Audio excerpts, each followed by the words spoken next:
then the Director of Research, Innovation and Enterprise, Director Modeling, Director of Institute of Governance and Development Studies. Then we have today's moderator, the Chairman of the Regulatory Committee, please welcome our presenter and most importantly, the Vice Chancellor of the study. Kindly remain standing as we are going to proceed to take all the items that we normally do.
Very distinguished guests here present,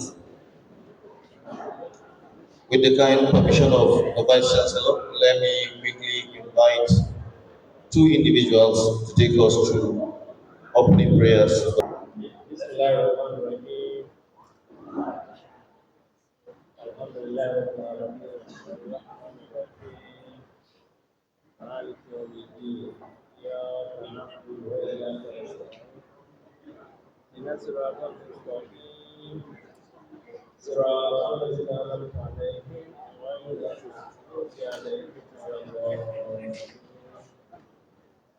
We pray for God's protection and blessings from the beginning of this event to its end. Thank you. Our Most High God, we thank you this morning. We're grateful for the beautiful day that you have granted to us today from the beginning. We thank you because you have gathered us for very important university activity.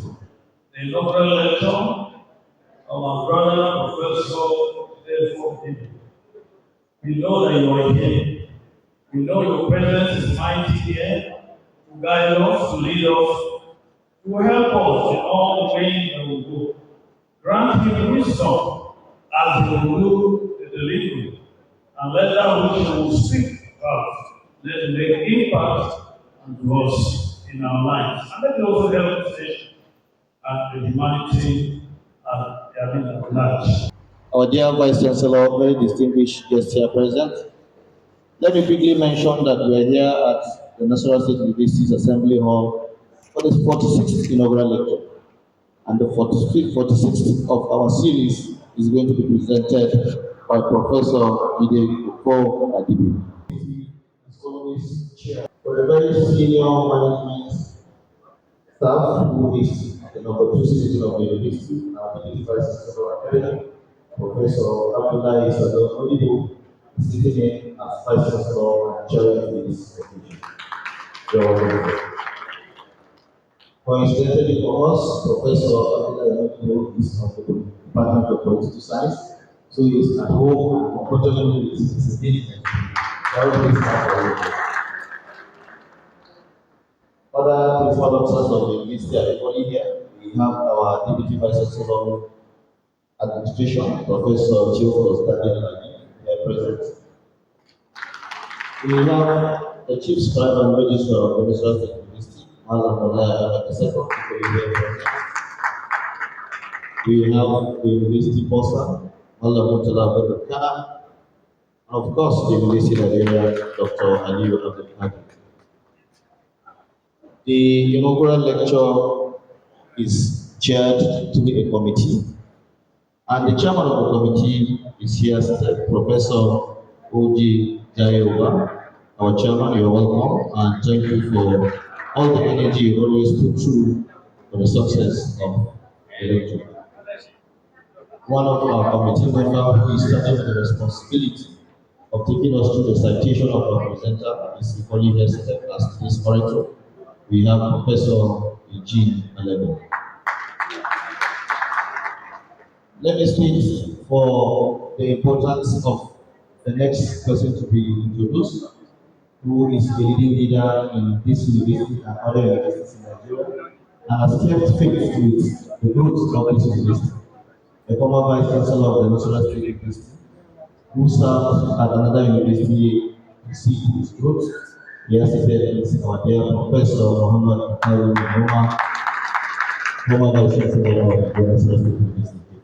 Other members of the university committee who are regional leaders and equally those who are holding various leadership positions in this university are here and you are welcome to today's event. Our dear Vice Chancellor, that I welcome to the podium for welcome address, the Chairman, Inaugural Lecture Committee, Professor O.G. Jideofor, for his welcome address. You're welcome, sir. On behalf of Nasarawa State University, Keffi, it is my distinguished pleasure and honor to welcome you all to our 46th Inaugural Lecture. On behalf of Professor Ajaokuta Steel, the first ever female Vice Chancellor of our great university and the chairman of this occasion. Under the leadership of the Vice Chancellor, Professor Ajaokuta Steel,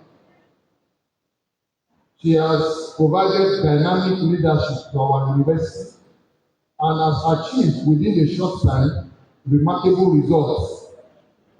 Our approach to leadership is characterized by setting clear goals and rallying teams to work diligently towards their achievements. This focus on results has propelled us as an institution to new heights in education and research, reinforcing our institution's commitment to academic excellence. Moreover, our forward-thinking approach has positioned our university as a trailblazer in higher education in Nigeria. Our embrace to innovation and technology and visionary strategies to anticipate and adapt to evolving landscape of education has allowed us to navigate challenges with resilience and confidence. Under our leadership, we are continually pushing boundaries of knowledge and we are achieving modest results. I would like to extend a warm welcome to our distinguished guests, esteemed faculty members, enthusiastic students, and all attendees this morning, who have graced us with their presence. Your participation has immense value to this event, and we truly honor and cherish your presence. This inaugural lecture is not just an event. It is a platform for intellectual exchange, where ideas are nurtured, knowledge is shared, and connections are forged. It symbolizes our dedication to fostering a culture of learning, innovation, and collaboration. Throughout the duration of this lecture, we will be privileged to hear from Professor Jideofor Patrick Adibe, whose expertise and insights promises to inspire us all with the lecture titled, "What Does Russia Really Want from Africa?" Interrogating Russia's awakening interest in Africa? This is a very dynamic question, especially at this time of the world events. I'm sure many of us want to listen and hear the answer to this very rhetorical question. I also want to welcome our audience to our other inaugural lecture series. Like I said, social media, like our pages and subscribe to them so that you will not miss our lecture series. Thank you for being part of this special occasion, and God bless you. Our dear Vice Chancellor, very distinguished guests here present, we are making progress. Next, to invite our principal and leader, the Vice Chancellor of the Nasarawa State University, Keffi, for remarks. Let me, on behalf of the VC, appreciate the presenter for coming to take up a discussion on a very topical issue. What does Russia really want from Africa? Maybe we'll also hear another version of the story. What does China want from Africa? There's another dimension to it. As a professor of international relations, we don't expect anything short of an excellent presentation from him. And as a friend, as a colleague, we know Professor Jideofor to be a very versatile scholar in all fields of linguistics. Is it political economy? Is it in the field of public policy analysis? Not to talk of international relations. So today, we're going to listen to an expert with a lot of experience. A writer, a journalist, a publisher, is all in one person. For those of us that are very close to him. You can see good representation even from the media angle. The media is showing the daily process here to also shine up. So this topic is going to be valuable intellectual discussion. And we should listen attentively to what he's going to tell us. In the field of international relations, nation states and international politics, nothing goes for nothing. You don't just venture into other countries because you have Father Christmas. China is all over Nigeria. Today, all over Africa. Why are they in Africa? I'm citing China as an example. Because certainly they have an interest to protect. So it is time to apply to Russia. We hear more details on the presenter. While on behalf of the VC, I want to assure the committee of the Inaugural Lecture Committee that the management of this university will continue to support this academic venture. The university is not supposed to be a barrier ground where activities doesn't take place. We have to stimulate intellectual discussion, and part of it is through inaugural lectures. Through this, we are able to showcase the university in terms of disability. Through lectures like this, we are exposing our professors so that you know our intellectual arsenals we have in university. And this program will be sustained and supported by the Vice Chancellor. So on behalf of the management and the over 40,000 students of this university, we welcome you to this important event. And we wish the presenter the best of luck. We are going to take goodwill messages. We have a number of persons identified. Some are going to have theirs virtually, while some will be physical here present. We are going to start with one who is here present, who was mentored and packaged by our presenter, Dr. Ufuruna Sira Aziz, who is a career civil servant, former personal assistant to the Permanent Secretary, Federal Ministry of Niger Delta. She is one of his PhD candidates who is doing well and making our presenter proud. You're welcome, Madam. After Dr. Sarah, we are going to take one virtual from Professor Tunde Adeniran, who is the former Minister of Education and former Nigerian Ambassador to Germany. It is my pleasure to present this goodwill message at this inaugural lecture, courtesy of my supervisor, my mentor, Professor Jideofor Adibe. And it's anchored on the topic, what does Russia really hold for Africa? What does Russia really want from Africa, sorry?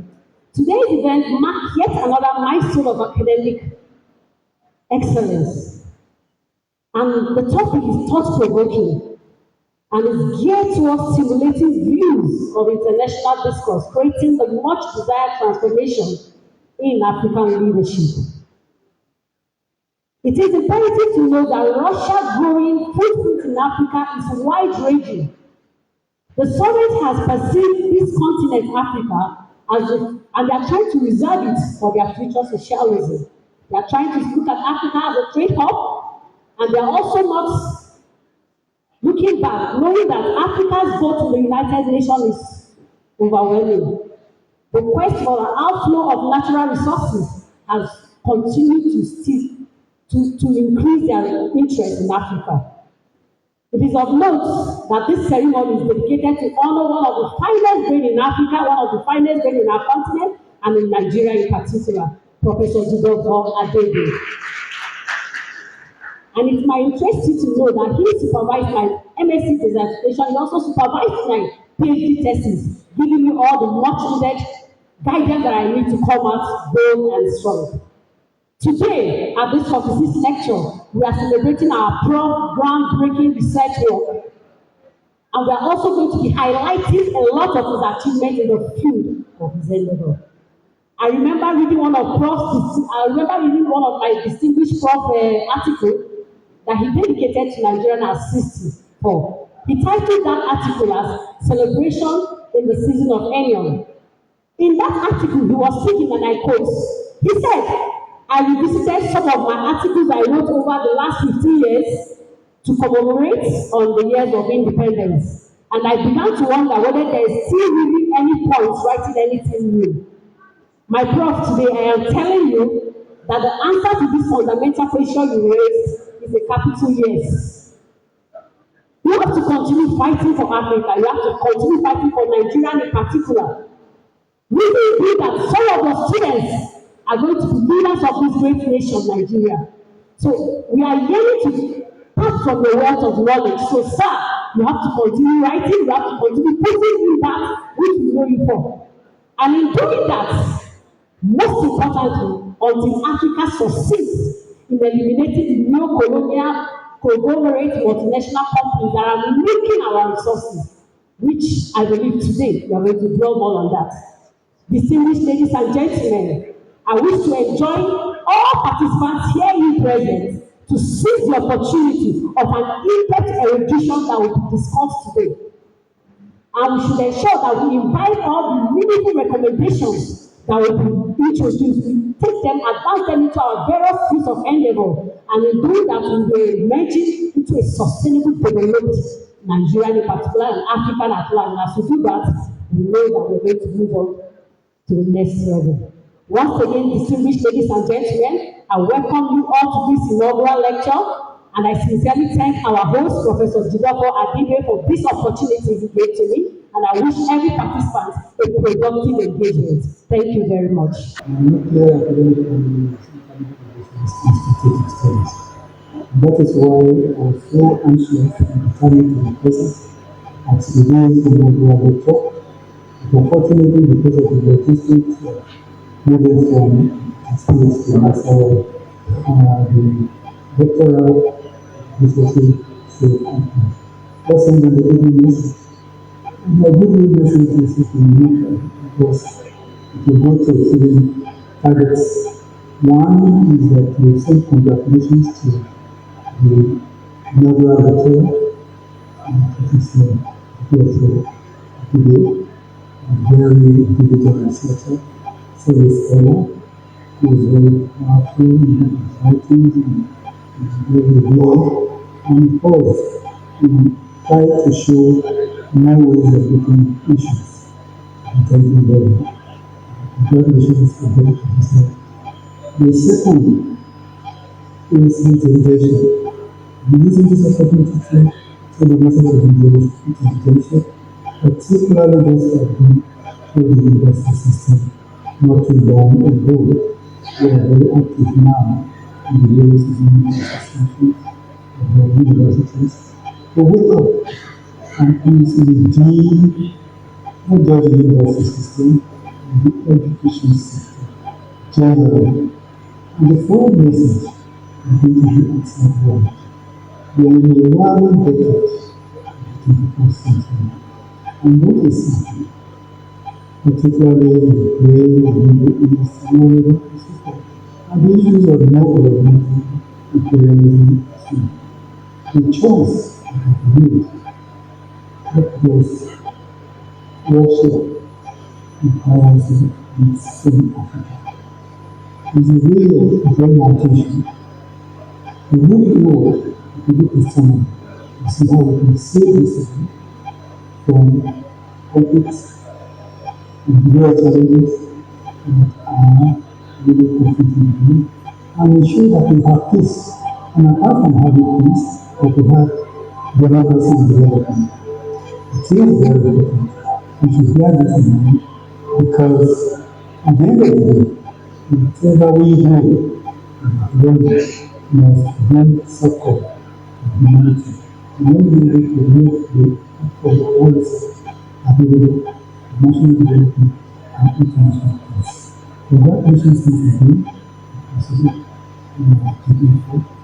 And it is my hope that the lessons to be learned, the messages to be taken away from here, to be taken away and utilize our various levels of our society, and particularly the policy makers and implementers at the national and international level. Congratulations once again, and I wish you well and future endeavors. It's my pleasure and privilege to be here to associate the ancient kingdom of Ozobo, where this talent comes from, and to appreciate this great institution. Every talent needs a structured platform to operate. We have proudly produced Professor Adibe, but we didn't produce him as a professor, we produced him as a talent called Patrick Jideofor Adibe. This institution has molded him into the erudite professor he is today. And for that purpose, as a representative of Ozobo Ancient Kingdom from Anambra State, I want to appreciate this great institution for molding this talent into the erudite profession we are seeing today. Prof. Adibe did not just fall from the moon. He started his primary and secondary education from his background. And some of us who have known him for life will attest to the fact that what we are witnessing today is not just an accident. It's a structured plan that has brought us thus far. For that reason, we want to be grateful to God that as we stay together today to listen to this great son of Ozobo, that we are all proud to be associated with his Christ thus far, and we believe that this is just a stepping stone. We are not surprised that he has gathered us here. We know that by the grace of God, he will do even more. We want to assure this institution too that whatever it takes to support this our son, and that where you have started well, that you do not stop at any point. We will not disappoint you because he has not disappointed his background, and we know that with time there will be greater stories to be told about Professor Jideofor Adibe. This son of Ozobo has not shied away from discussion. He's a very stable discussant. Those who have steadily read his articles will attest to the fact that he does not run away from controversies. The Russian business is a controversial business. And vintage Professor Jideofor Adibe is not shying away from discussing Russia.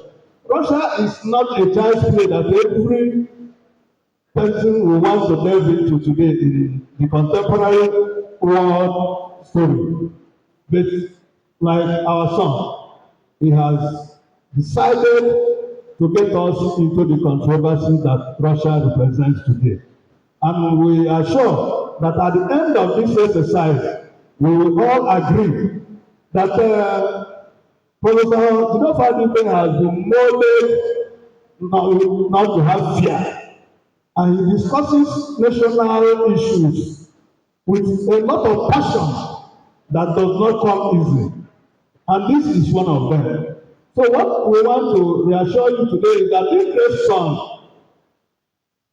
is a product of long-term planning, and we are ready to continue to move with him wherever we find ourselves. There are a lot of also people that are represented in this hall today, and that testifies to the kind of character he is. In the midst of all serious academic work he undertakes, he does not shy away from even our communal activities, and that is, as the presentation we have today is a testament to the fact that he also thinks academic and thinks home.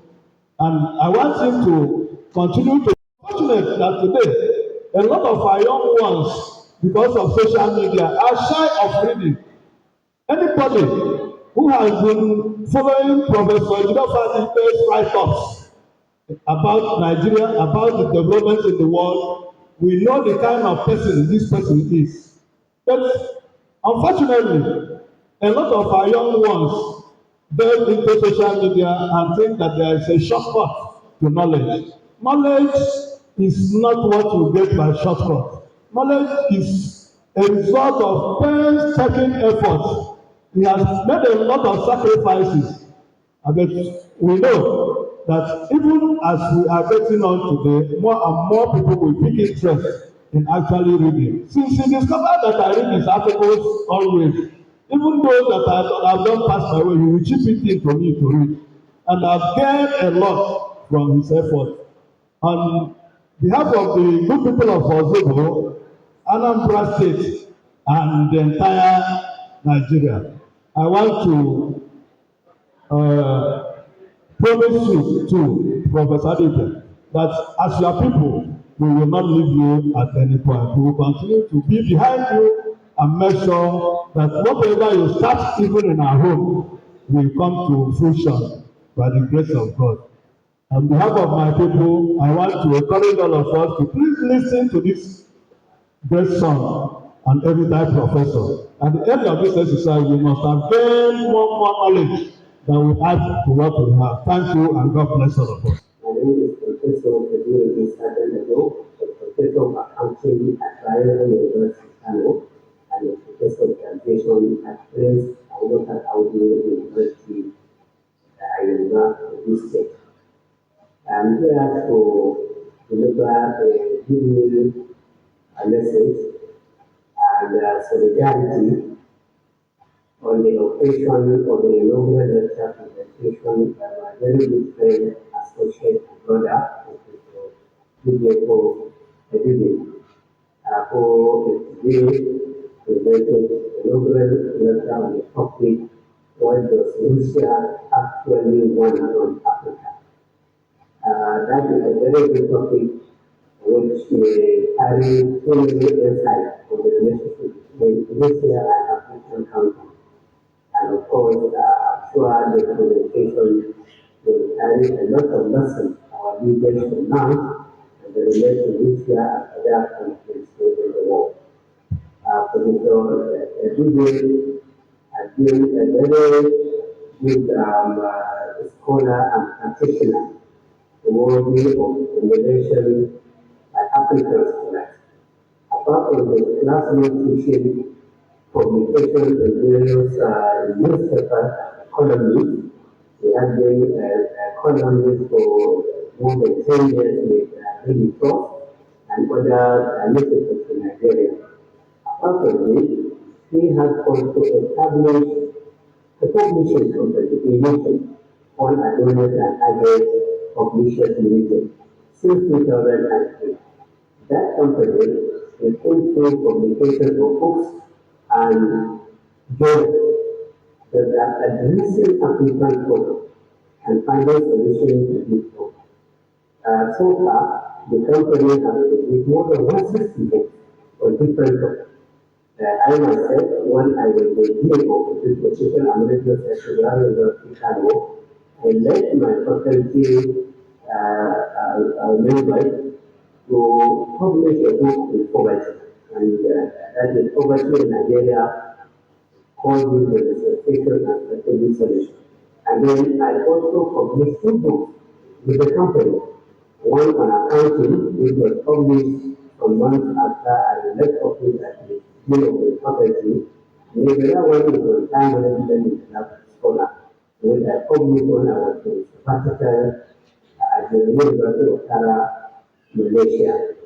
So the books that are being published by the company are normally authored by African scholars from all the 52 different African countries, encouraging them to do research and on the problem of Africa and then come up with solutions to the problem. So apart from book publication, the company is taking to journal publication. So far, the company has 27 journals addressing various topics related to African culture. And this journal are interested in highly rated databases. Seven of the journals are in scope of database. And all of them are in English scholar and many other eminent databases.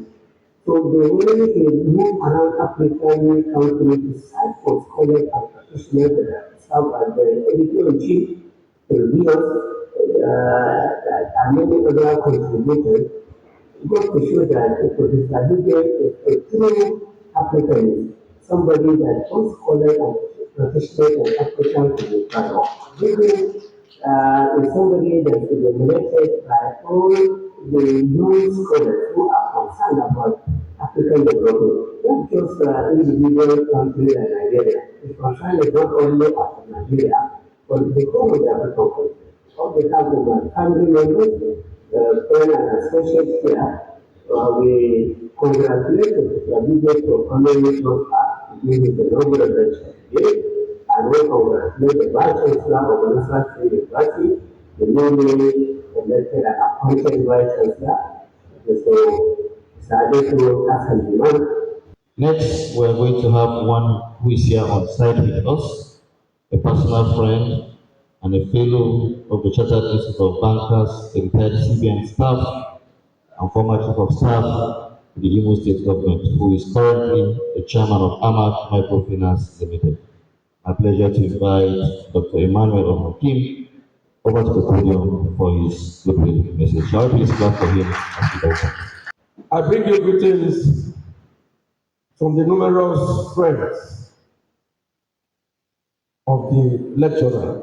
I want to say without sounding modest that Professor Jideofor Adibe has remained a blessing to humanity in several respects.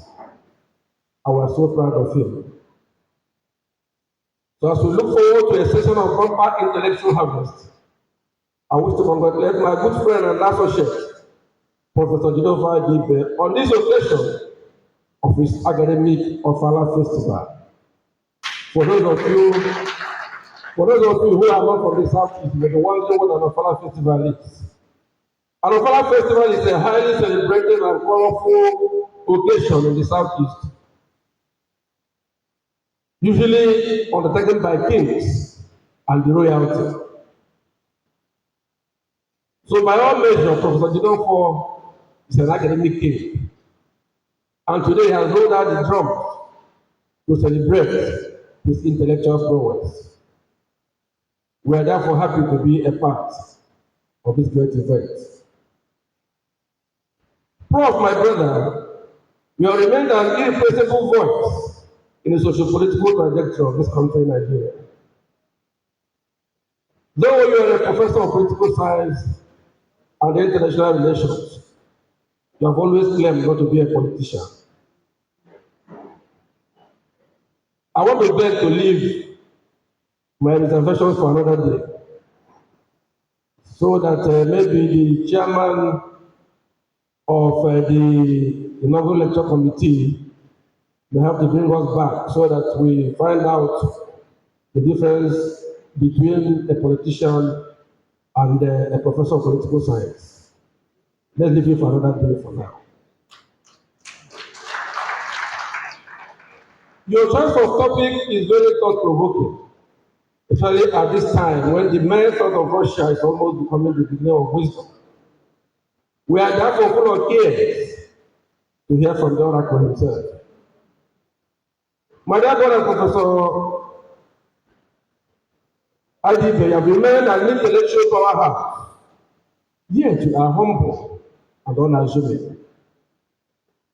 You live on wide philanthropy as alluded to by my brother Jifano Wai, and your quest for the service of God has remained a challenge to some of us. No wonder you have continued to soar like an eagle, and you remain unstoppable. A couple of years ago, I remember when much more than this university. So whatever you can to hold on to him, please do that. On that note, I want to congratulate you, the Vice Chancellor, the faculties, and the students on this day and for what God has done for you. And I want to thank everyone who has found time to come here this morning to come and share and drink from the fountain of knowledge of this great institution.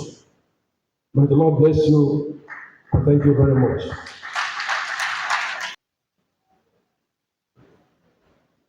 A good message through this channel to you, because I'm most unlikely to be there physically, which I apologize, because for Professor Adibe, it was a pleasure for me to listen to, and the part of the audience. Let me make the first point. One, that I congratulate the Nasarawa State University for continuing in the tradition of showcasing the research done by academics through inaugural lecture of professors. I think it is a good tradition. Well, as an old school teacher, I observed that unfortunately many people struggle to publish or perish and become professors, and that seems to be the end of their research, their toil, and their work. Unfortunately, the academic process assumes that once you become a professor, you will continue working in order to be professor knowledge, and that if you don't work hard, you will profess ignorance. Part of the problem we have in many Nigerian universities today is that when people become professors, they stop working, they reach the end. That's a dangerous thing. I thought I should raise this because this is an inaugural lecture, and the person we're talking about, as I'm sure in one or two minutes, is a very profuse writer, a workaholic, a multi-dimensional task force worker who actually continues to venture into different areas of life. I just want to assure you that unless we work very hard, even after we become a professor, we they suffer in the university. Some form of institutional sterility and institutional academic decadence. The whole system fails because in the no research, you cannot develop. And the essence of research and development has come to development in many other countries is that the universities has come to contributing to the process of knowledge. Takes its rightful place, actively contributing to development. I also like to point out that I can have 3 PhDs and yet the literate are not educated. Education, if I may paraphrase C.S. Lewis, is the ability to critically approach the civilization of the past, constructively contribute to the civilization of the present, and lay the foundations for the civilization of the future. And this means that you have to be part of that process. While you are providing, contributing to all the things that are necessary for a civilization to grow.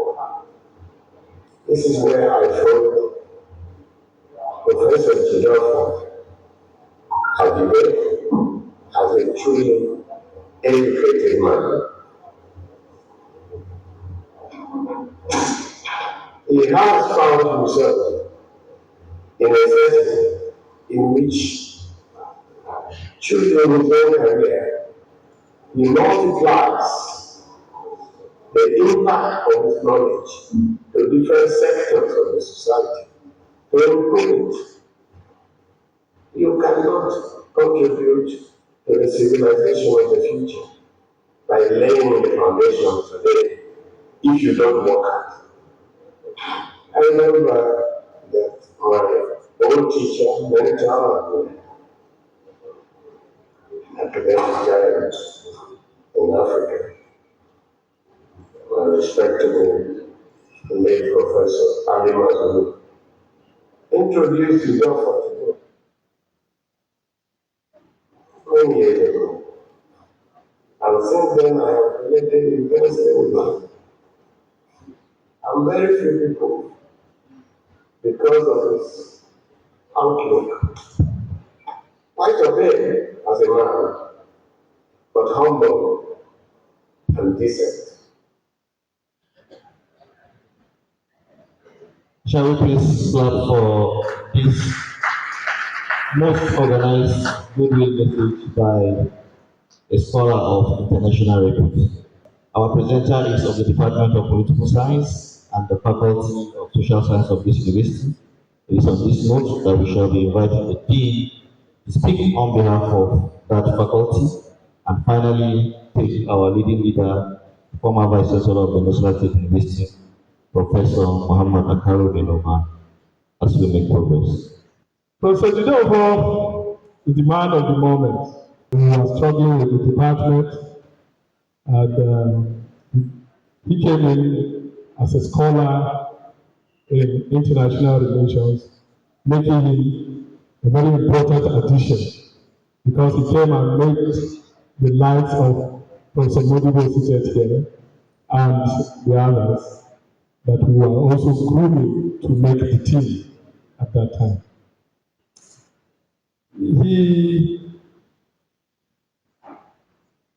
In 2013, he approached me. Then I was serving as head of department.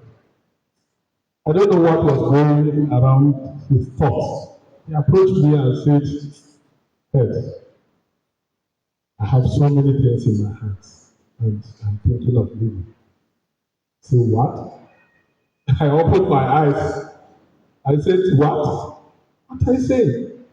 Because at that moment, we were already working towards ensuring that we consolidate in his area, international relations. Because we were then poaching, bringing people from Jos to help in that area.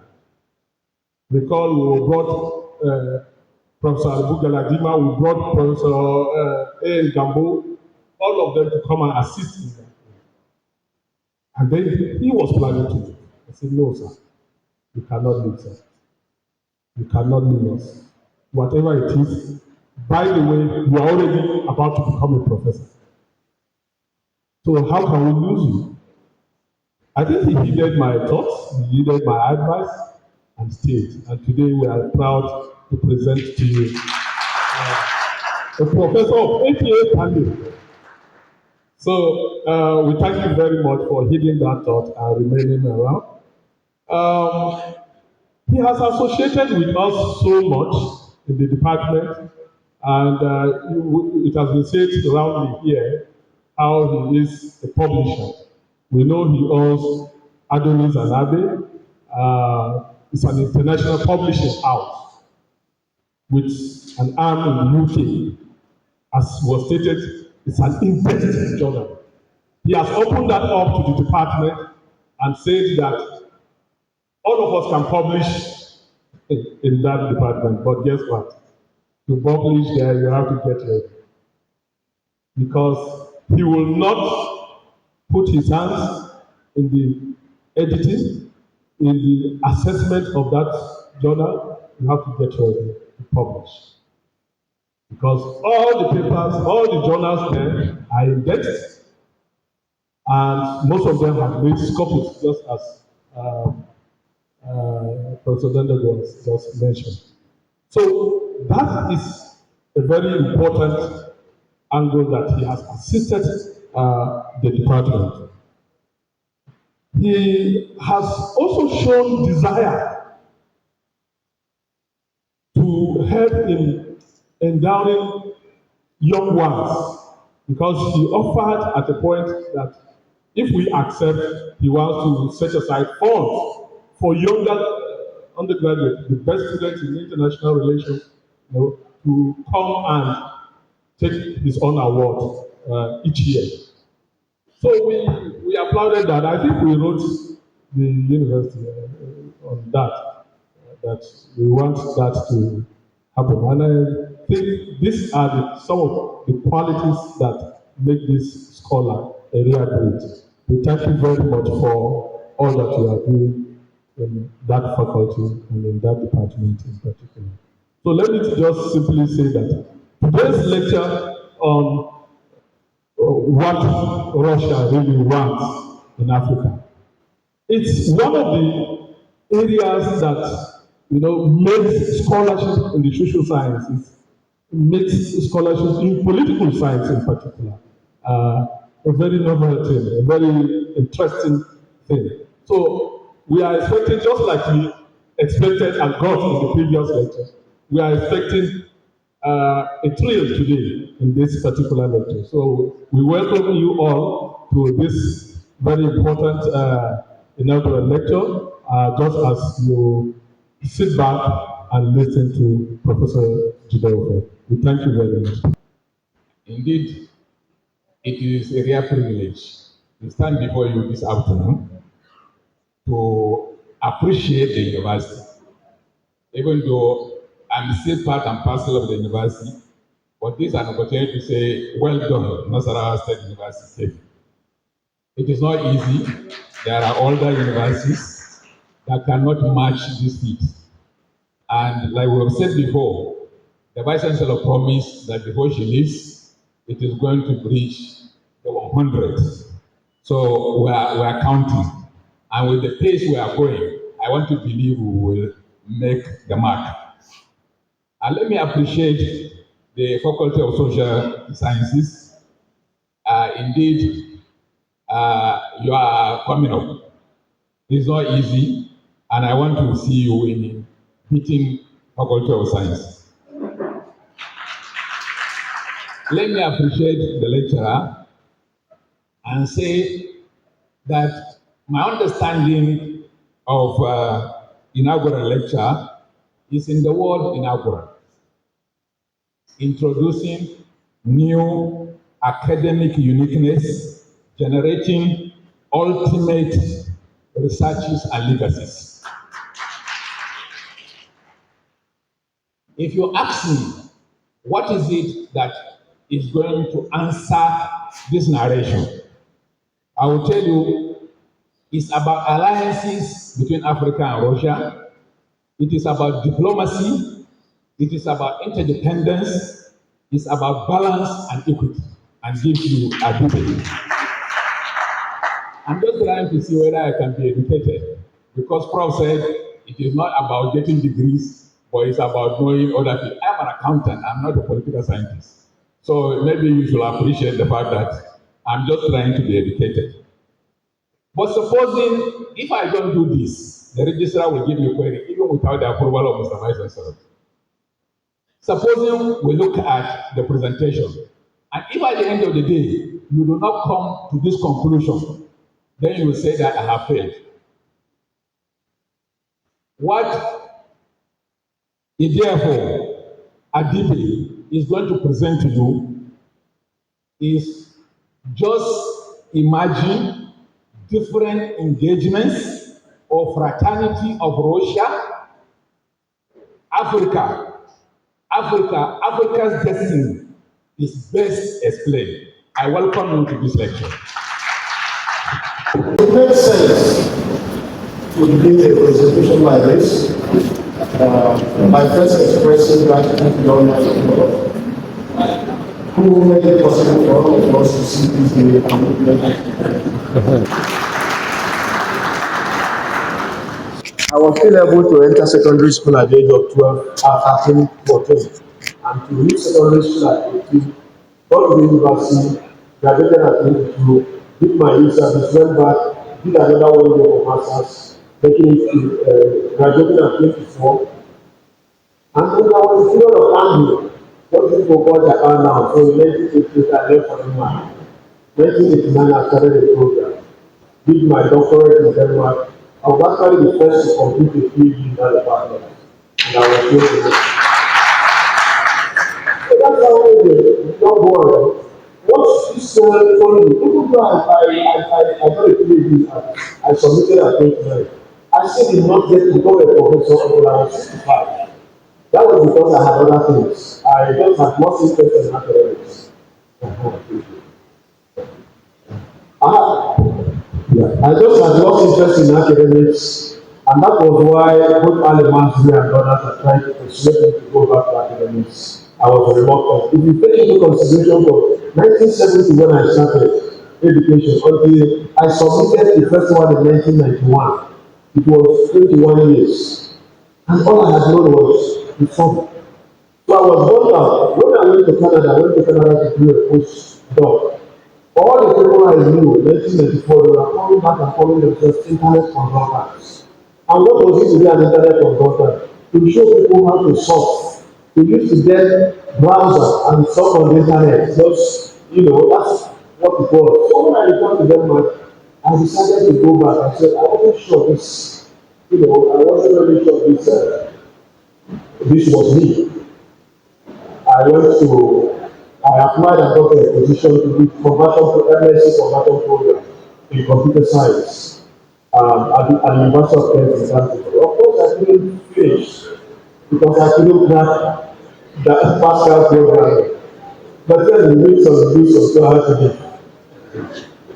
So that's how I went to school. But now the second thing is how did I study political science? In secondary school in those days, if you are said to be smart and arts inclined, the society expects you to read more. If you are science inclined, they expect you to read medicine or engineering. I think I will start doing more than I've done it because until I finished, I think it was only 2 occasions I did not take for solution in school. But because I couldn't stand blood, medicine disqualified itself. So I was expected to be a lawyer, to read more. When we got our done for, my first choice was law, my second choice was law. But then something happened. I was a big fan of James Hadley's novels. And I came across one of the novels called A Notice on the Floor. And this novel was set in Saigon, and the main character was Jeff, an American boxer. So it's something that guy got a photograph of a Vietnamese dancer and hanging it on the wall. He put out to the front wall and collapsed, and diamonds, gems. And the boxer said, wow, all my life I've been dreaming of big box, and that's the one. But the servant, when Mr. Hen said, no, you must return it to the states. That this thing belongs to the states. They return it to the states, they will give you honors. The church was saying, what am I doing with honors? And when he found that there was no way you complete 6 months, and that was the sentence that changed my life.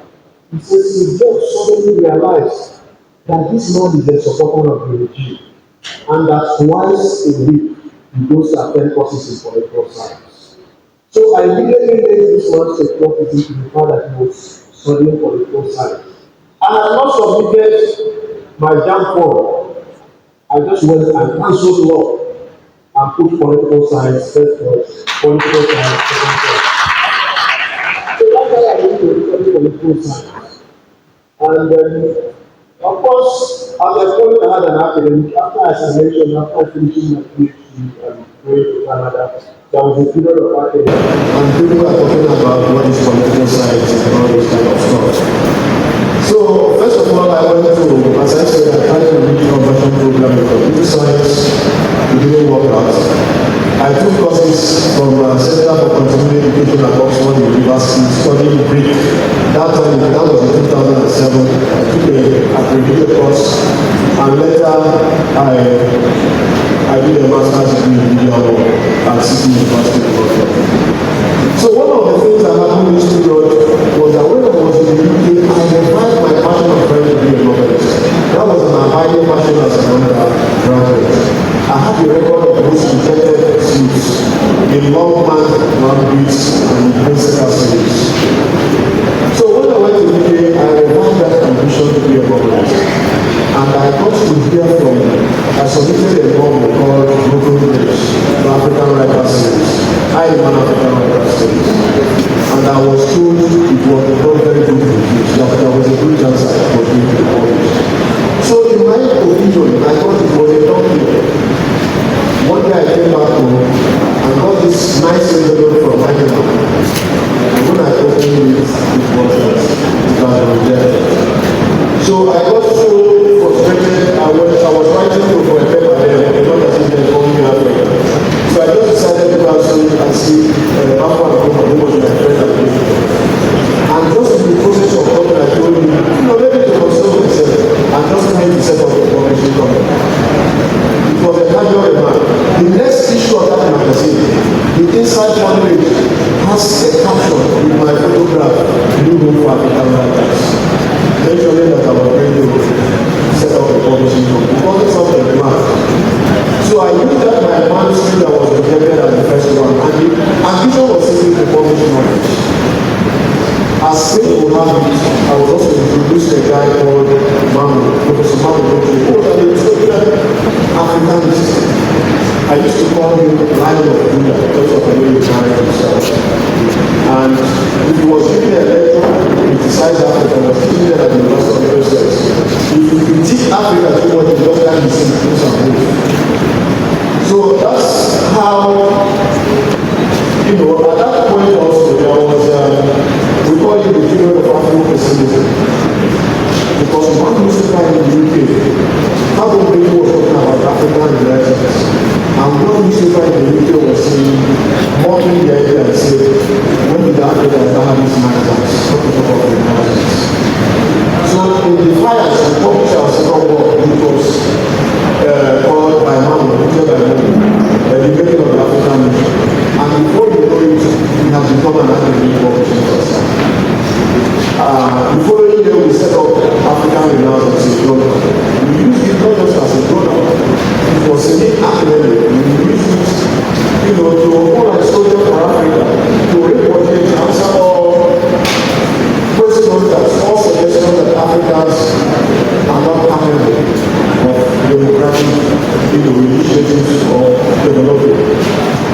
So, one of the things happening there was that the very why we basically will be time we did this by imagine a few things happen. But I don't know how close to our animals that eventually introduced me to Professor Adibe. And as I said, it was Professor Adibe who eventually introduced me to the university. Okay, so the next question was, why would I not want to talk on why West African relations? Why do I want to talk about what Africa? The first is that in 2013, I was part of a formality commission by Africa Growth Initiative at the British Institution to study the impact of companies on that development in the Nigerian market. So when we went to the US, Washington DC to make our presentations, for some reasons my presentation found favor the British Institution, so they asked me to write something for Foresight Africa, which was their flagship publication. Every year, the British Institution publishes Foresight Africa, and they use it to make statements on the arts of Africa. So they asked me to write. That was in 2014. And I selected the topic, or rather they gave me the topic, to write on the then forthcoming 2015 presentation. So when I wrote it, when it was published, the country was set on fire.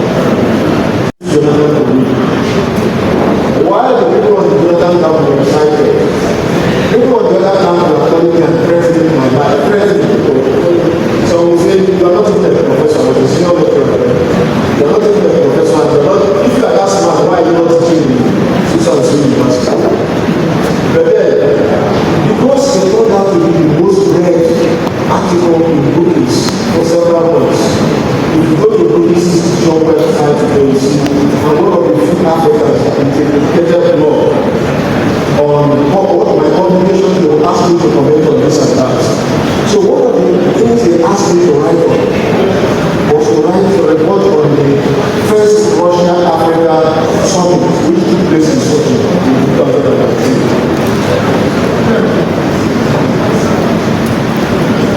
So one of the issues I wrote there was Africa summit in 2019. I entitled the piece, what was Russia really want from Africa? And it was published in November 2019. It was not surprising that the article attracted public interest, including countries. Whatever you publish on Brookings, you are guaranteed a global audience. So I was virtually interviewed by most of the leading media houses. So I think in 2021, Chatham House, we know Chatham House because our politicians went there to validate themselves. In 2021, I was again invited by Chatham House. Another way was to present a Zoom workshop. To present a Zoom workshop in the organized of July 15 of that year on Russia's sub-Saharan African independence. I titled my presentation, What is Driving Russia's Renewed Interest in Africa? Again, in 2022, I was again invited by the Bristol-based International Relations. This is regarded as the #1 international relations platform in the world. So they invited me and asked me to write on the impact of the Russo-Ukraine war, the war that was going on in Ukraine, to write on how it impacts on Africa, and to project on how the world will look like at the end of the war and where Africa will be without. The subsequent, I entitled my piece, The Russo-Ukrainian War, War's Impacts, Africa and the New World War. This was published as an open access article in December 2022. Another reason I chose this, you can see I've had a journey with this Russia thing, including several media interviews since 2019.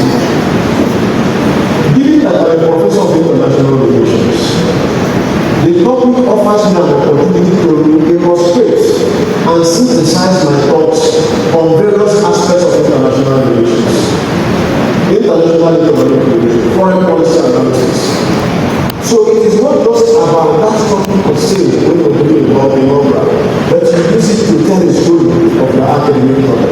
For example, while discussing the economic impact of the Russo-Ukrainian war on Africa, if you are discussing it, it is also an excursion into international economic relations, big power politics, and the use of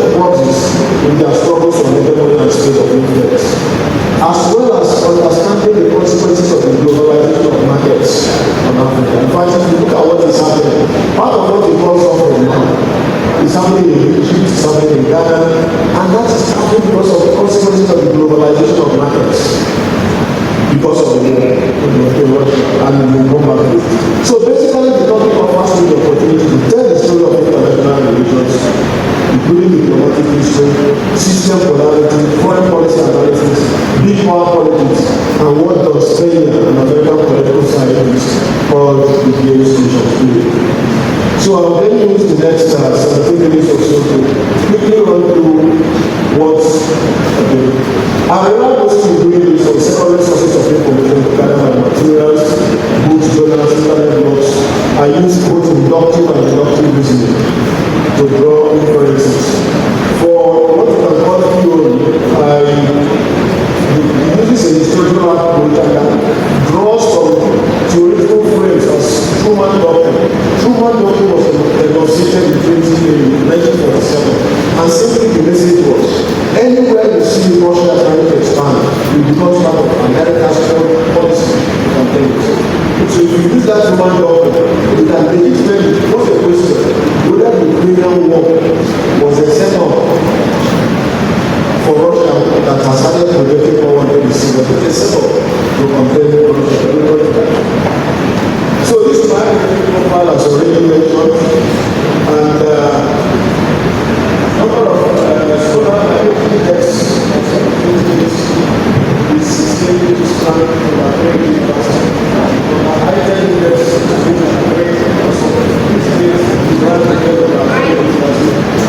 my total includes scholars and from sunset, was also ranked as a property of the so in the past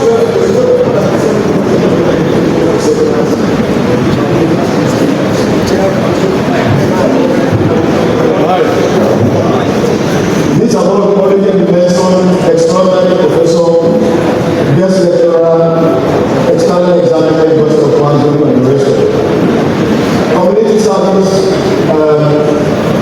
let me also mention that Professor Shehu Abdullah Jiwa and the last of this committee, and I was a backpage following the nation, except CNN. I don't think there's any other media house in the world that has not interviewed me. I'm a very language from such a Nigerian channels as private channels and NIT, and I founded that place in 2003 as the nation. I just want to put the company is a publishing partner with a breadth of science and research areas, which qualifies it for good federation for good citation areas. Two of our books are best and web of science. Then there's a risk amount of use quotation. One of the quotations about our company says, by having a London address, by publishing work by academics based in Nigeria and across the Nigerian diaspora, and by ensuring global distribution of interest, Ajaokuta Steel Project has managed to bridge the global gap. It is a gap that other Nigerian universities are going to cross. This is from a professor in Oxford, published in Cambridge. And then another one, another review will say something like lecturers. Usually it's become common that once they talk about scholarly publishing, they will mention us. But initially I was excited about that. But after a while I started asking myself, after a while I started asking me, am I become another constitutional?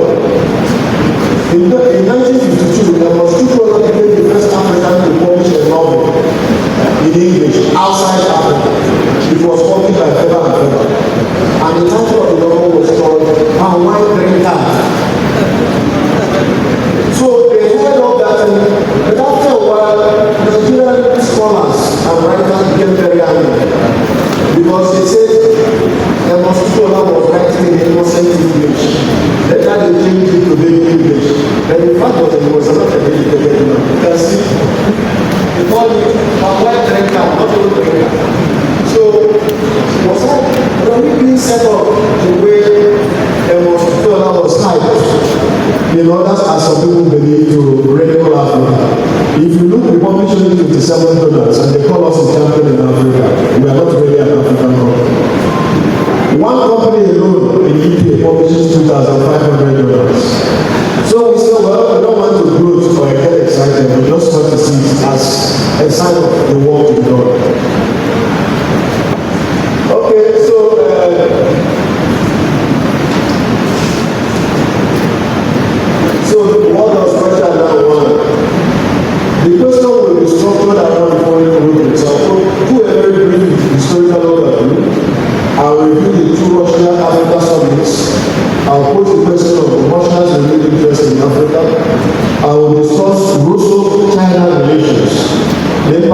Ukraine war in Africa, and then I'll look at the map in Africa and draw my conclusions. So, I'll say any contact between Russia and African countries can be traced to the late 18th century when the Russian Empire sought support from the rulers of Morocco, Egypt, and Tunisia in its competition with the Ottoman Empire. Following from this, diplomatic relations were established with Tunisia as early as 1869, followed by Morocco and Ethiopia with later the Inaugural Republic. If you come to Nigeria, you can see we were all started in the 90s, very early after we got independence. So, another thing to mention there was that, and I don't have a lot of time, after the communists came into Russia, that initial excitement cooled down, and then later came up again when they started to support the anti-colonial struggles in Africa. And the reason was that a book by Lenin published in 1917, Imperialism at the highest stage of what's that again? The highest stage of capitalism. He tried to make the struggle of the people of the colonies. He said, this is part of process of capital accumulation. And it is not different from what we are experiencing in Russia about those capitalist elements that were trying to resist Russia. And then there was the Committee on Communist International in 1919, deciding that we are going to support people of the colony. So that became, invigorated relationship. But up and down. Okay, the first Russia-Africa Summit, as I said, it was held in 1991. And then after Russia imploded, after Soviet Union imploded, there was a period of uncertainty. Russia, for a long time was isolationist, dealing with its own internal problem until Putin came to power on 31st December 1999. So by 2000, Russia has started again to try to recapture old glory. Putin project power into the global scene. And so, with the emergence of Putin first as acting president in 1990, there were noticeable efforts by Russia to claim the lost role. One of these was the effort to reactivate old alliances for new wars in Africa. So, the first Russia-Africa summit was held. So, during the summit, many Africans, 43 African heads of state or government, along with dozens of business and community leaders, attended. So, another reportage during that time, that first summit, one of the things that Russia did was to remind African leaders that they never colonized any part of Africa.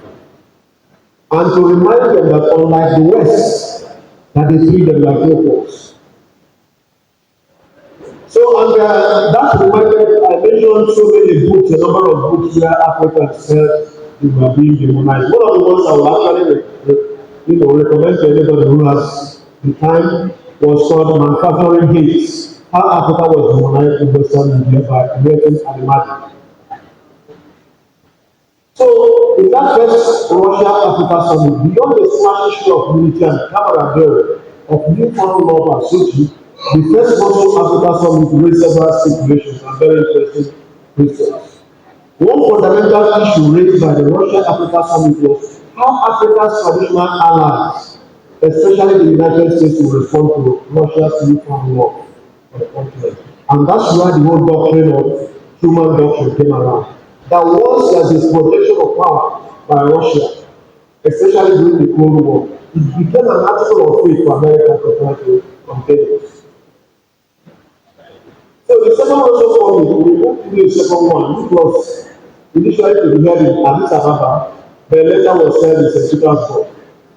Some of the key takeaways, I believe, from that was one of the legal questions in the various summits said was whether partner summits whether they added any value at all.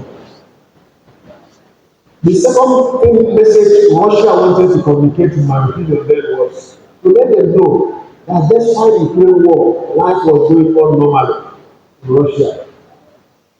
So it has ended by only some students of state participated compared with 43 who attended the first summit. The summit also provided an opportunity for Putin to make amends for his alleged shabby treatment of African leaders. Part of the Mbeki of South Africa had led a group for an African initiative on how to end the Ukrainian war. And the meeting did not go well because Putin revolted. But the second summit was an opportunity for him to make an amendment, which he did. So I then came to Russia's renewed interest. And I started this by looking at the rise of Putin's Russian politics. Because we cannot talk about Russia's renewed interest in Africa today and across the world without talking about the rise of Putin. So Putin was regarded the inclusion of Soviet Union as his great mistake. So when Boris Johnson appointed, when he became the acting president in December 1999, it was just a matter of time that he started to project power into the global space. And I mentioned how he was alternating with Medvedev. There's no time to be rushing many of this. When Putin first came, many of the West, they approved of him. In fact, George W. Bush said he had taken looked the man in the eye and found him very straightforward and forthright and gotten a sense of his soul. But then something changed. The relations with the West, however, deteriorated after over the 2004 expansion into 7 East European countries and over pro-Western uprisings that broke up in Georgia.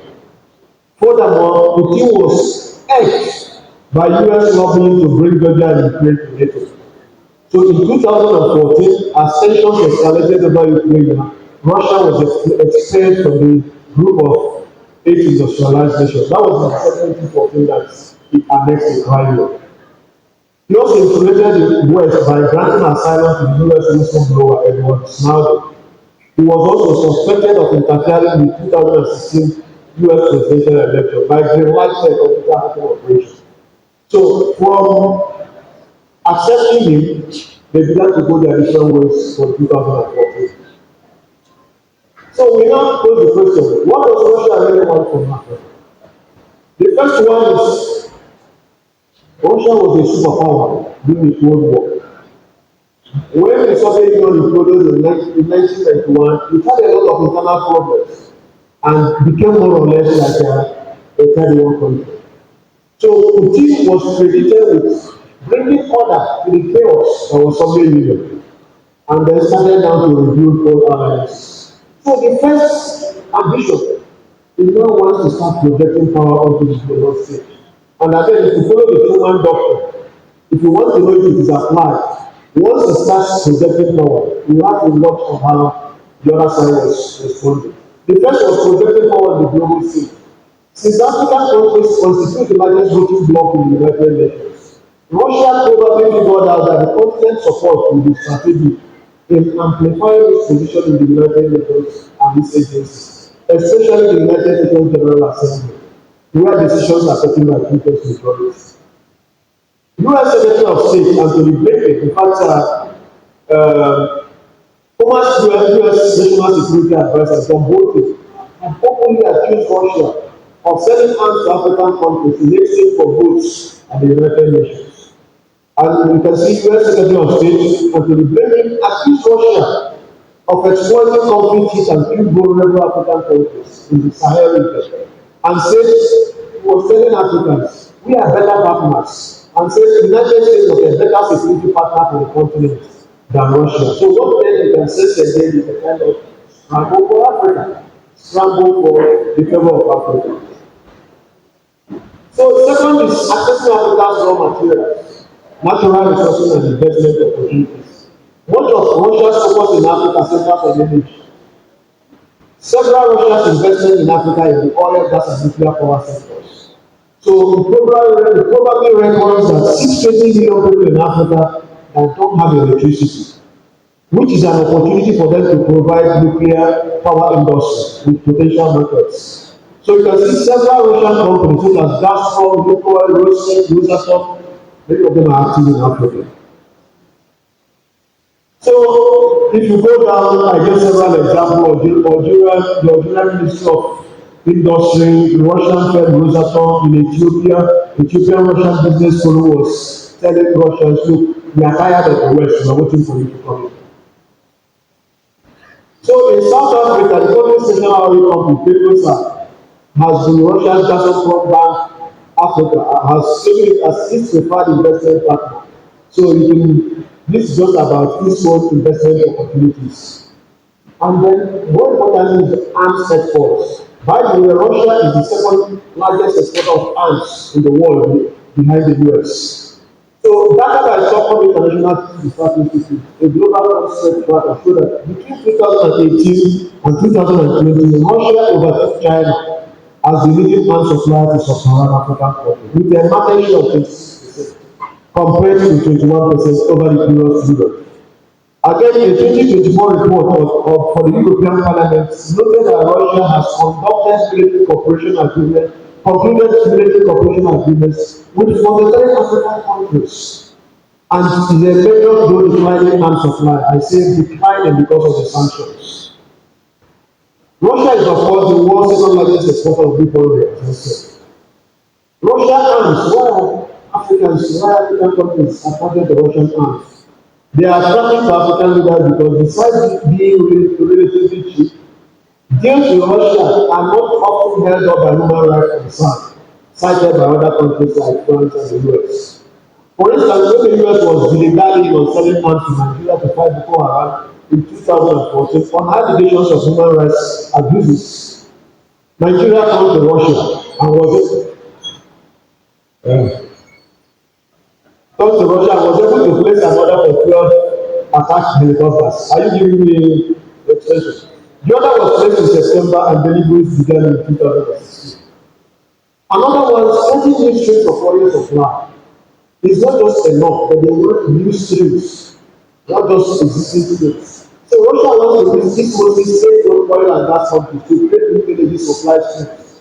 You can see, for example, in 2018, Nigerian oil and gas exploration company Morocco Petroleum said it will be cooperating with Russia's largest oil producer known as Rosneft to develop 21 oil assets across African countries, 17 African countries.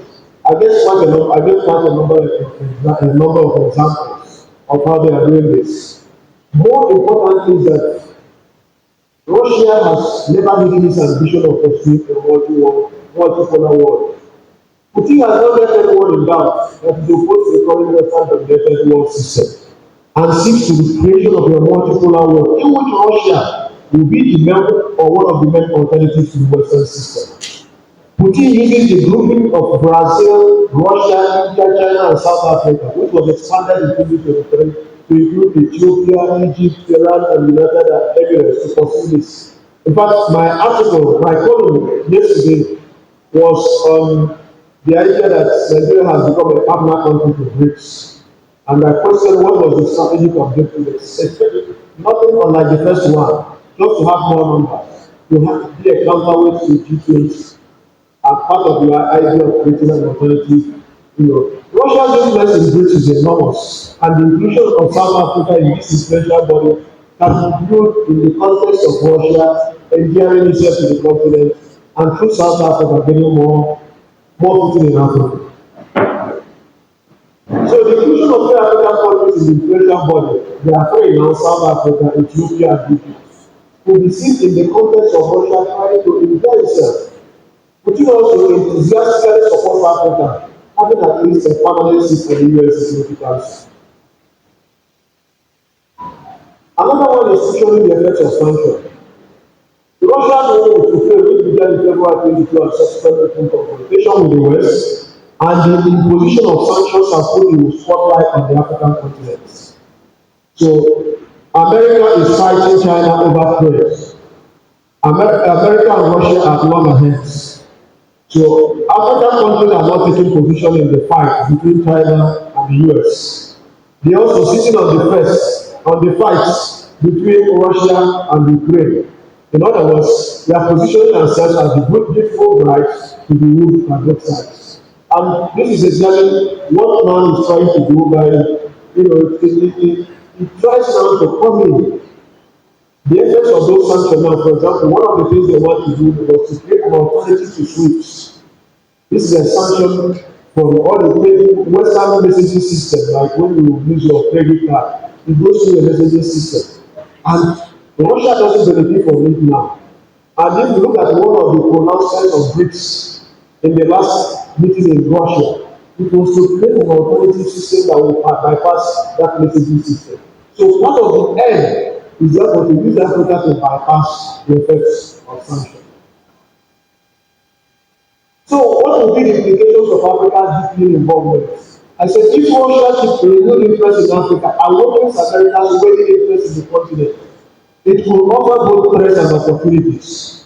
There is, for instance, the possibility that Africa's traditional allies may try to undermine Russia's initiative on the continent, and vice versa. Similarly, the awakening interest of Africa's traditional allies in the continent presents an opportunity for African countries to play the two powers against each other for their own benefits. And that's what they're trying to do. So each time, for example, one side does something, you have somewhere to do. When America says because of human rights concerns we are not going to give you arms, they turn to Russia. And by turning to Russia, recently they got from America. So you have room now to maneuver. So I will jump this, but it's important to understand that Russia and China also compete, but they cooperate in Africa. They cooperate by the syllogism that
a crucial question is whether the apparent cooperation between China and Russia in Africa will turn into an advanced competition.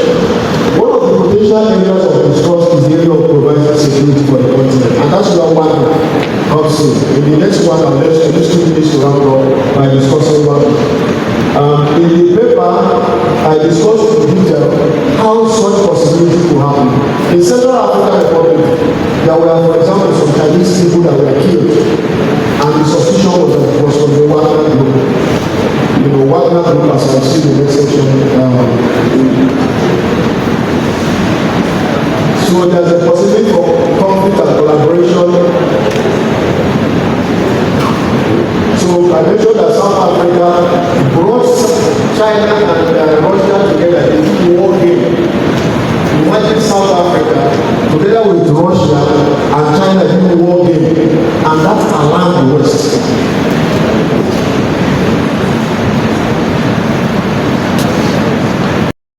This Trans-Saharan gas pipeline is probably one of the reasons why there was immense pressure on Nigeria to attack Niger when there was a coup, because there was a threat. So that pipeline, Nigeria was supposed to get out of that 4,128 kilometers, 1,030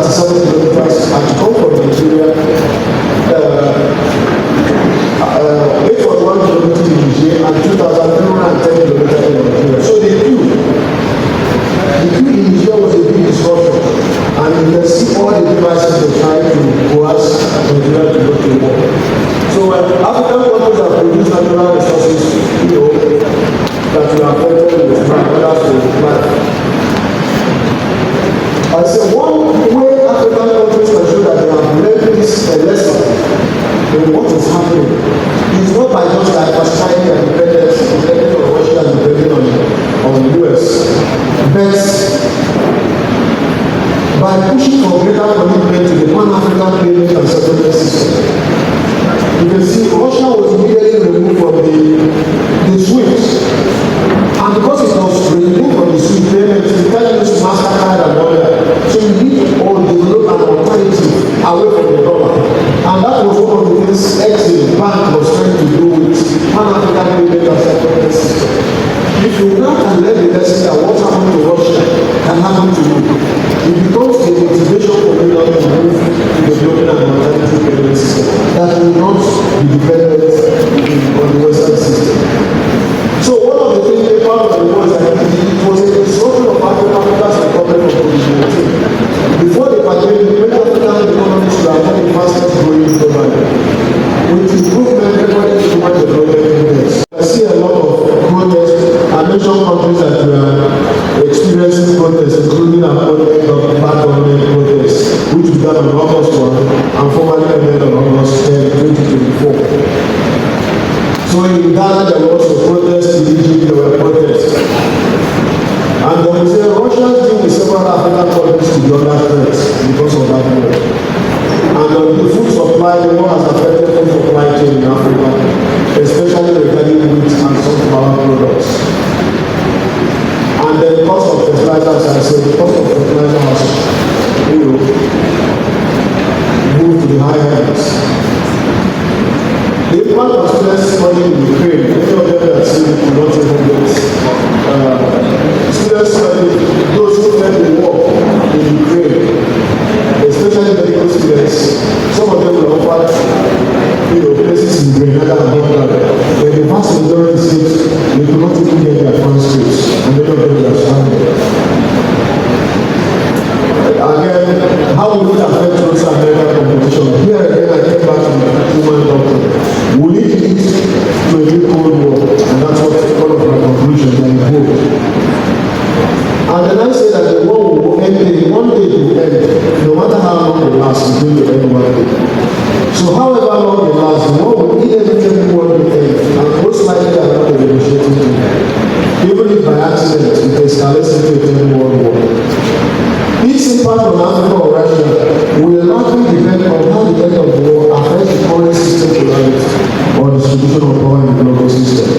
If Ukraine successfully turned to become Russia's version of Vietnam, what we say Vietnam, the Vietnam War lasted from 1955 to 75. America got bombed into it for 20 years. America defeated the Vietnams in every battle, they lost the war. And when the war ended, America's morale was so low that they did not want any international engagement.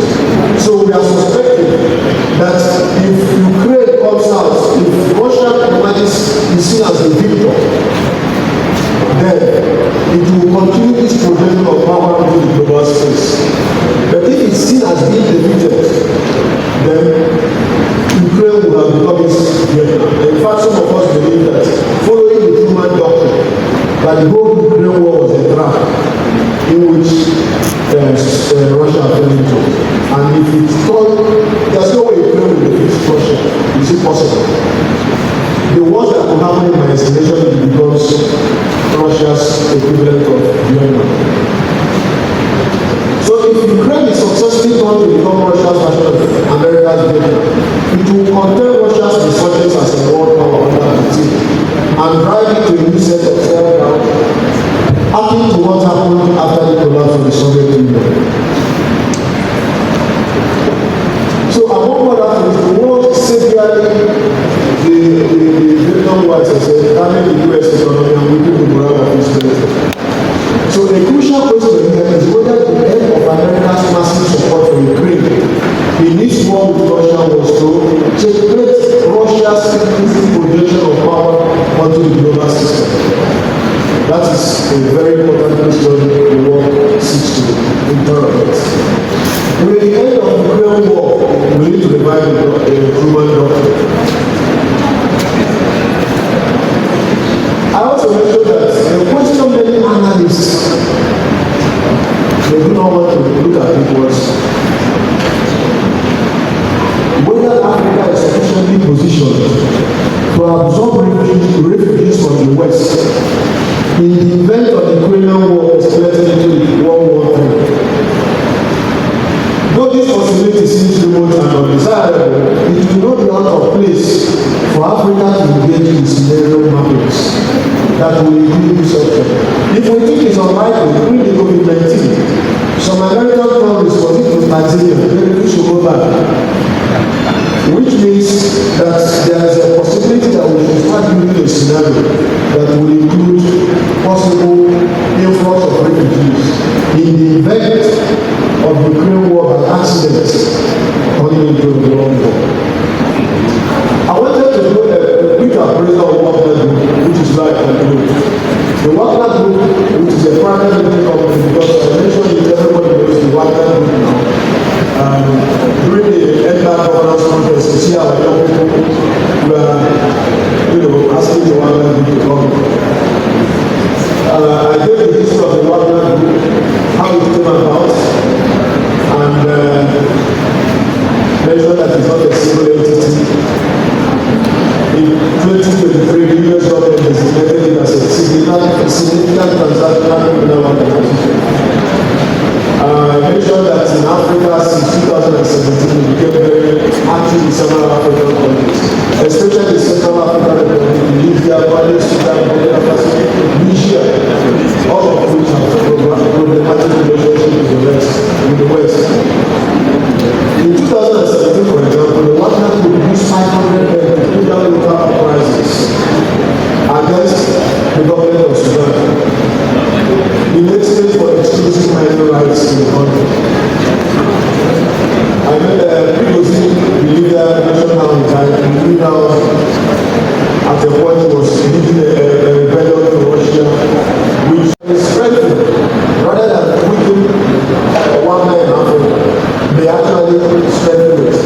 They point out, for example, there's one thing the Russians offer that is very attractive to African leaders, and that is what they call regime protection package.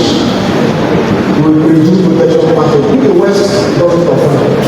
So, and in fact, one institute in Poland said it has found that the influence of Wagner has been increasing in Africa. And we saw it in Niger, in Mali, in Burkina Faso.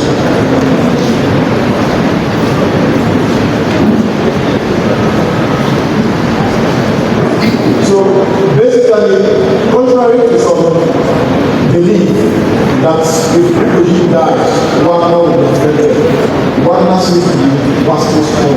Some people say it might be renamed, but many African countries dealing with Wagner, they don't differentiate between Wagner and Russia. Because Wagner became the tool of Russian foreign policy. I would say one of the functions of Wagner is that it offers Russia what we call plausible deniability. So if it goes wrong, it will deny. So let's look at the conclusion. Sorry about your time. The study discusses the academic journey in international relations using the principle of also African relations. As I say, it does this from a historical perspective. That's why I was telling you to with particular focus on what Russia wants to happen. The following are the key findings. Number one, Russia's relations with Africa date as far back as the late 18th century, when the Russian Empire sought support from the rulers of Morocco, Egypt, and Tunisia in its confrontation with the Ottoman Empire. This relationship blossomed during the independence struggle by African countries and relaxed after the creation of the Soviet Union in 1991, when the country apparently engulfed in an identity crisis. When the country apparently engulfed in an identity crisis went into isolation. Russia's renewed interest in Africa is part of its attempt to project power on the global stage under Putin to create a multipolar world. Number two recommendation. It is renewed interest in Africa. Russia wants access to Africa's raw materials.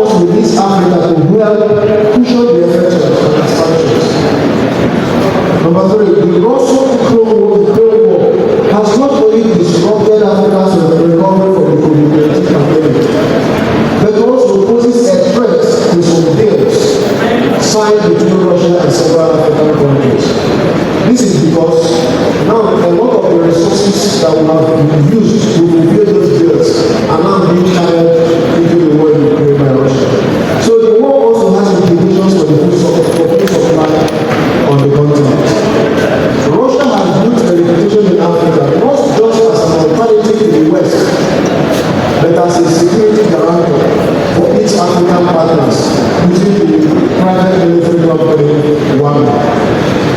The key recommendation: Africa should not see Russia's renewed interest in the continent as an opportunity to diversify its independence, but rather as a chance to pursue truly non-aligned and sustainable policies that will benefit its people. 2. The threats from Russo-African war also embed opportunities for the continent. For example, it presents an opportunity for the continent to look more inward in developing its agriculture and food supply chains. The Western sanction against Russia, in which Western payment systems like Visa and MasterCard announced the suspension of their network services in Russia, should warn African leaders that such fate will befall them if they fall out of line. This should ideally make them more committed to the Pan-African payment and settlement system, a cross-border financial market infrastructure launched by the African Development Bank (AFDB) to facilitate payment transactions across Africa without reliance on the US dollar and the Western payment systems. We should equally push them towards better commitment to the African Continental Free Trade Area, established in 2018 to boost inter-African trade. 4. And lastly, regarding the impact of the Russo-Ukraine war on Africa, a question many analysts have shied away from asking is whether Africa is sufficiently positioned to absorb refugees from the West in the event of the Ukraine war escalating into Third World War. How can this happen? It can happen because under the NATO Charter, an attack on one person is an attack on all. So if by mistake, if Russia is pushed to the wall and by mistake attacks one NATO member, it becomes an attack on NATO. And World War III will develop us. So I said, though this possibility seems remote and undesirable, it will not be out of place for Africa to engage in scenario mappings that will include each option. So Russia's provision of regime survival packages for countries under its sphere of influence, which some African states seem to prioritize over potential gains of their traditional Western allies, means that even if a new structure emerges to replace the structure of blackness I mentioned, it is unlikely to fundamentally alter Moscow's current position on the continent. In other words, we have to be prepared that Russia is the boss. This means being creative on how to benefit from the competition between the big powers in the continent. Thank you very much.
My name is Chief Dennis Anawai, Ugoneche of Ozobo. I'm here in respect of this inaugural lecture because Professor Adibe is from my hometown, Ozobo in Anambra State. I didn't expect anything less. It was such a robust one, and those who know him enough know that they wouldn't have expected anything less. He's an intellectual of repute, and when such people speak, you listen because there's always a message from a robust discussant. He's somebody who has discussed at international forum, and you wouldn't expect anything less. I'm proud to associate with the guest lecturer today. One, he's a brother. Two, he has been an associate for a while, and I can only be proud to be associated with him. My name is Dr. Emmanuel Ohakim. I'm a management consultant, certified banker, and a former CBN executive. This lecture has opened a new horizon in international relations. You know, Professor Jideofor has been a very strong voice in the socio-political landscape of Nigeria, and today has brought to the fore the impact, especially the hidden facts behind Russia's relationship with African countries. And you know, the world being a global village, everything seems to be running around. And as Africans, we cannot afford to close our eyes to developments all over the world. So this inaugural lecture has been very instructive, it has been very educative, it has been very enriching. And there are a lot of takeaways for our policymakers, for our political leaders, not just in Nigeria, but Africa as a whole. So we are very happy to be a part of this intellectual harvest.